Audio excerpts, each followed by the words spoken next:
In Bamboo, we were given a bucket of water for a morning wash.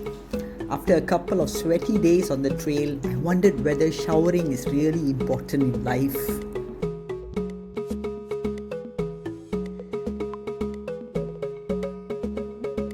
We're on day 4 of our trail. We just left Bamboo after breakfast at 7 past. Right now on the trail, as you can see, that's our fishtail, and we're in the middle, surrounded by mountains.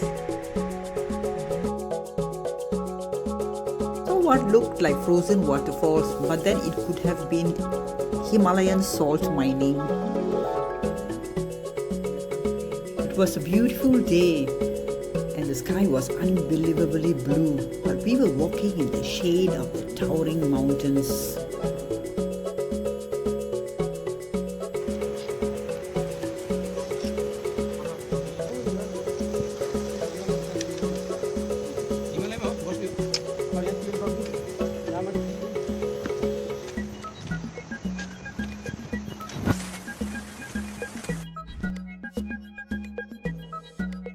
We took another breather on the way to Upper Doan.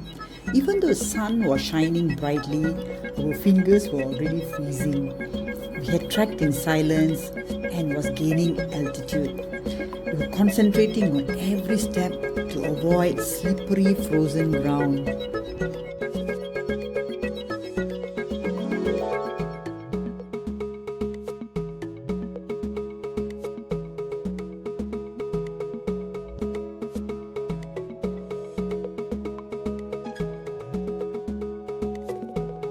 From here, we are trekking to Himalaya Tea House for our lunch, which is another 2 hours away. Going to fall at the Shiva Mandir. For the next muscle-aching climb, we were pleasantly rewarded to a view of a beautiful waterfall.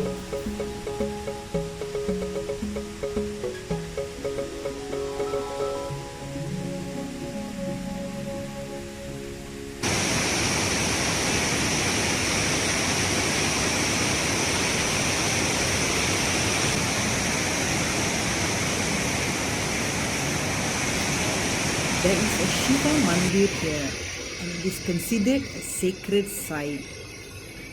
In such places, we show reverence and respect by doing a clockwise turn here.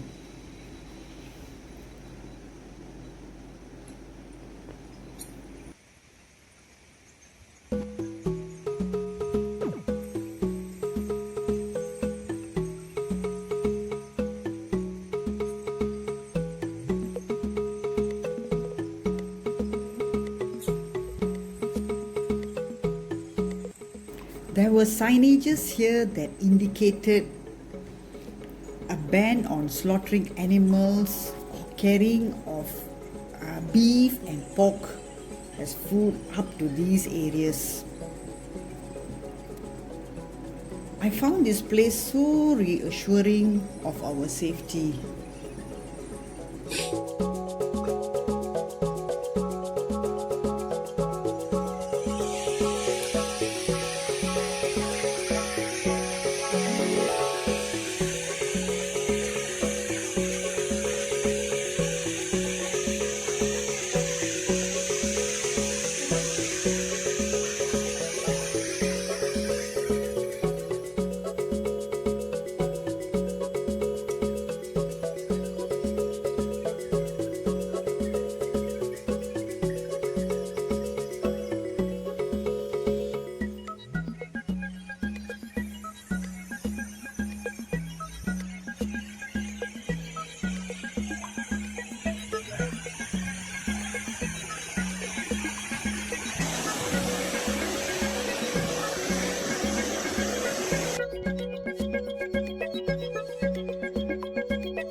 Himalaya Tea House, we left the forest behind.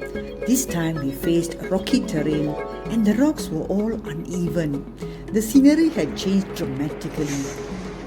Deep ravines, snowfields, and miniature waterfalls frozen into place. We had to take a detour around an avalanche chute that had claimed a few lives in recent years. I was relieved to arrive at Hinku Cave. This is a boulder that had settled on the side of a mountain, something like a promontory.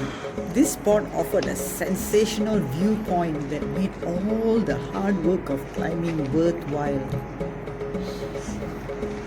From here, we got a splendid view of the landscape of the Modi Kola River.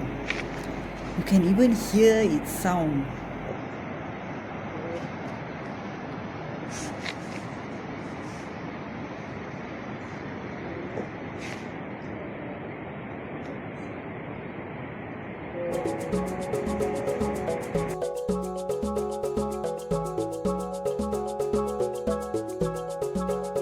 After that, it was all rock climbing.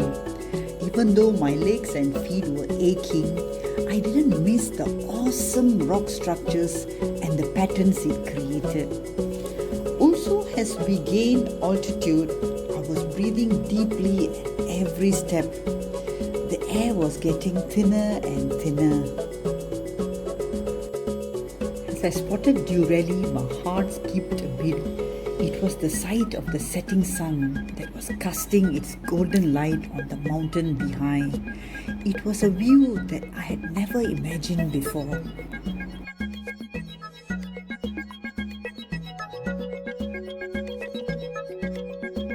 I think I experienced mild altitude sickness that night. I said I had no appetite. I just wanted to get into my sleeping bag. The next day is going to be the hardest. But then I told myself, climbing is just taking one step after another.